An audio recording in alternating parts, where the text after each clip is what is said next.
네, 어제 중국에서 들어온 입국자 5명 가운데 1명이 코로나19 확진 판정받았습니다. 네, 면역을 회피한다는 새로운 변이 바이러스까지 출현했는데요. 상황이 녹록치가 않은 것 같습니다. 전문가와 좀 대응 방법을 얘기해 보도록 하겠습니다. 가천대 예방의학과 정재훈 교수 나오셨습니다. 어서 오세요. 네, 안녕하세요. 어서 오십시오. 네.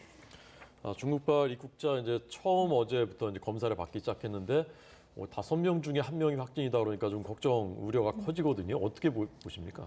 지금 우리나라 정부에서는 입국 전에 PCR 음성 또는 신속 항원 검사 음성 확인서를 가지고 오거나 그리고 가지고 오고 나서도 입국하고 하루 이내에 PCR 검사를 의무화하고 있습니다. 그런데 이런 정책이라고 하는 것이 다른 나라와 비교했을 때는 조금 강력한 정책입니다만 예전에 우리가 취해왔던 검역 정책에 비하면 강도가 상당히 약한 편이라고 볼 수 있습니다. 그 이유가 지금 검역 정책의 목표가 유입을 완전히 차단하는 것이 아니라 새로운 변이에 대해서 감시 체계를 만드는 것이기 때문입니다. 그런 의미에서 지금 중국에서 양성률이 한 20% 정도 나오고 있는데 그런 결과들을 통해서 새로운 변이가 국내에 유입되는지 확인하는 것이 지금 상황에서는 가장 중요하다고 볼 수 있습니다. 예.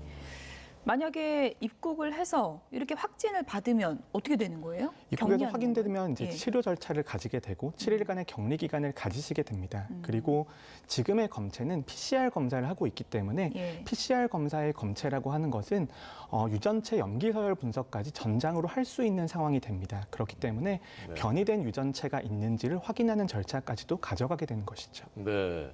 그러니까 이제 유입을 막는다는 의미보다는 새로운 변이가 들어오는지를 확인하는 그 의미가 더 크다라는 이제 말씀이시죠. 네, 지난 3년간의 교훈이 있습니다. 유입을 완전히 차단하는 것은 불가능하거든요. 우리나라만 국경을 막는다고 해서 다른 나라에 퍼지는 것까지는 막기는 불가능한 상황이고요. 결국은 다른 나라에서도 확산될 경우에는 다른 나라를 통해서 우리나라로 들어오기 때문에 네네. 유입을 원천 봉쇄하는 것은 사실상 불가능하다고 볼 수 있습니다. 하지만 중국 같은 경우에는 새로운 변이에 대한 정보를 완전히 투명하게 공개할 것인가에 대한 우려들이 전문가들 사이에서 있고 네네. 그렇기 때문에 우리나라에서 직접적으로 유입되는 변이에 대해서 우리나라가 자체적으로 변이 바이러스에 대한 검사를 통해서 정보를 획득하겠다라는 것이 지금 정부의 정책 목표라고 볼 수 있습니다. 네. 네. 교수님, 근데 저 궁금한 게요. 중국에서 그러니까 들어올 때 음성 확인서가 있어야 들어올 수 있는 거고 지금 들어온 사람들 중에서 검사를 해봤더니 5명 중에 1명이 양성이라는 거잖아요. 그럼 들어올 때 음성 확인서는 어떻게 받은? 이런 것들은 시간이 동시에 적용되는 것이 아니라 절차가 조금 시간 여유가 있습니다. 지금은 입국하신 분들은 대부분 PCR 검사를 받으신 분들이고 음성 확인서는 적용이 1월 2일 정도부터 되었기 때문에 시차가 조금 있을 수는 있고요. 예. 그리고 둘 다 저희가 의무화한 것은 중간에 잠복기가 있을 수 있기 때문에 과거에 PCR 음성 확인서가 있다라고 하더라도 그 사이에 감염되어서 다시 한번 양성으로 나올 가능성 때문에 두 가지 조치 모두를 의무화를 하고 있습니다. 네. 근데 이제 이런 걱정이 있더군요. 지금 PCR 검사를 공항에서 받는 사람들은 90일 이내만 체류하는 단기 체류하는 중국인들이고 네. 90일 이상 장기 체류자하고 우리 국민들은 들어와서 그 다음날 보건소에서 본인이 받고 이제 그거 이제 통보하고 이렇게 돼 있는데 거기서 새는 사람이 있을 수 있지 않겠느냐라는 게 첫 번째고 그다음에 이제 홍콩, 마카오도 그 우려가 큰데 여기는 지금 대상이 아니라는 점, 그 부분은 어떻게 보십니까? 네, 아까 말씀드렸던 것처럼 지금 검역 정책의 목표는 유입을 완전히 차단하는 것이 아닙니다. 실제로 어느 정도의 변이가 중국에서 들어오고 있고 거기에 양성률을 얼마인지 알아내는 것이 첫 번째 목표이거든요. 장기 체류하신 분들 같은 경우에는 아무래도 주소지가 명확하시고 그렇기 때문에 관할 보건소에서 관리가 어느 정도는 가능한 상황이라고 볼 수 있습니다.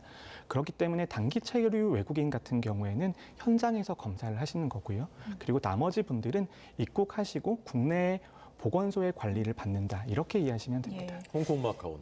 홍콩, 마카오 같은 경우에는 저는 관리가 어느 정도 확대될 필요는 있다고는 생각을 합니다만 이런 것들은 지금 당국의 검역 역량의 문제가 조금 있습니다.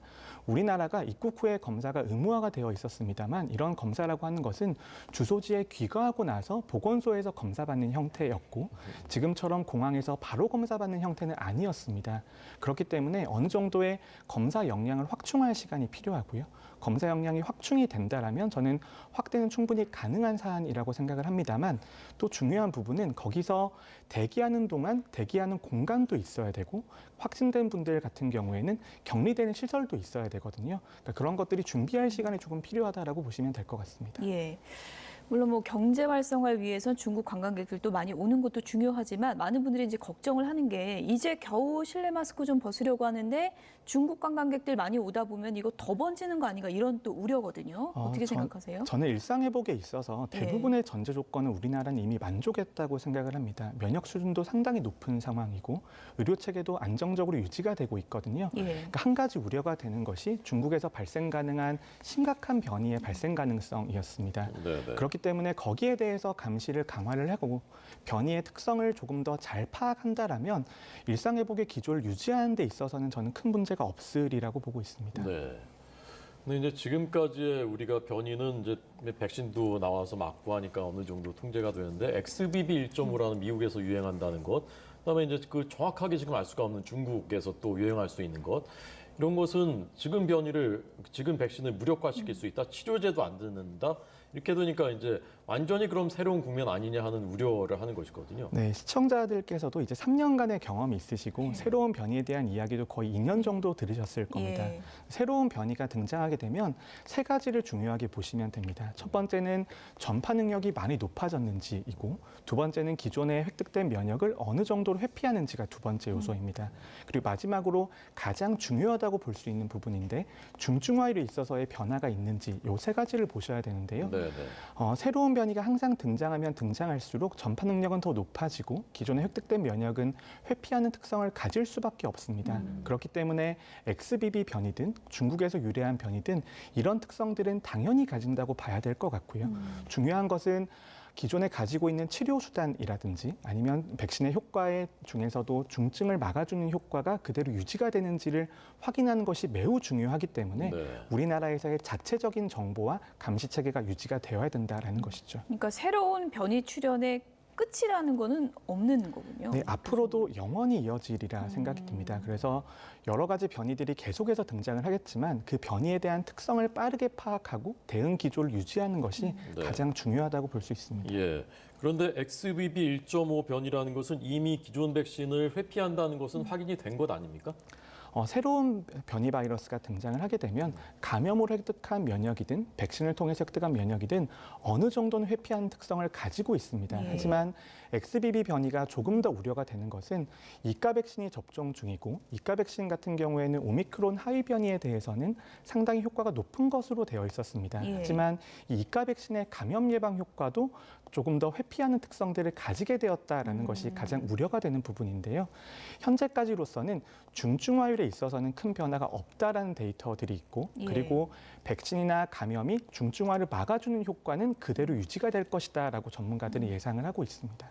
어쨌든 뭐 미국에서는 전파 속도가 상당하다고 하니까 이게 우리나라에서도 확인이 됐으면 이게 이제 좀 지나면 또 우세종 되는 거 아니야? 이렇게 또 보는 분들도 있더라고요. 네, 우리나라에서도 작년에만 우세종이 거의 4번 가까이 바뀌었었습니다. 그런 것들처럼 새로운 변이가 유입이 되고 그 변이가 진화상에 이점이 있다라면 우세종이 되는 것은 당연한 일이라고 보셔야 될 것 같고요. 하지만 이 일상회복의 기조와 의료 대응의 역량 수준에 있어서 큰 무리가 주지 않는 선이라면은 지금의 정책을 그대로 이어나가도 된다고 생각을 합니다. 네.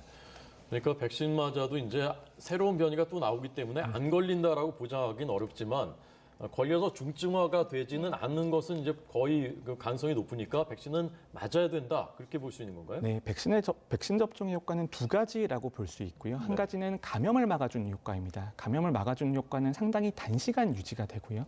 반면에 중증이나 사망자가 되는 것을 막아주는 효과는 변이가 있더라도 그리고 시간이 많이 경과되더라도 그대로 유지가 되기 때문에 특히 고위험군에 있어서는 백신 접종이 매우 중요하다라는 것이죠. 근데 주변에 보면 사실 뭐 젊은 층에서는 아직 이가 백신 안 맞으신 분들이 더 많다는 생각이 들던데요. 접종률을 좀 높이는 것과 실내 마스크를 해제하는 시점과 좀 이게 연관이 돼 있는 건가요? 저는 그런 것을 연관짓기는 조금 어렵다고 생각을 합니다. 많은 국민들께서 많이 접종을 하시면 벌써 5번 가까이 접종을 하셨는데요. 그러니까 국민들께서도 이미 백신의 효과와 코로나19의 위험성에 대해서 어느 정도 평가를 하고 계신다고 생각을 합니다. 그렇기 때문에 고위험군들은 백신 접종을 계속해서 권고해 드리는 것이 매우 중요한 상황이고 그리고 일반 인구 집단에서도 백신 접종으로 얻을 수 있는 개인의 건강상의 이익이 있다는 것이 명백하긴 하지만 몇 배 정도의 이익이 있다는 것과 어느 정도의 이익이 크다라는 것은 다른 개념이거든요.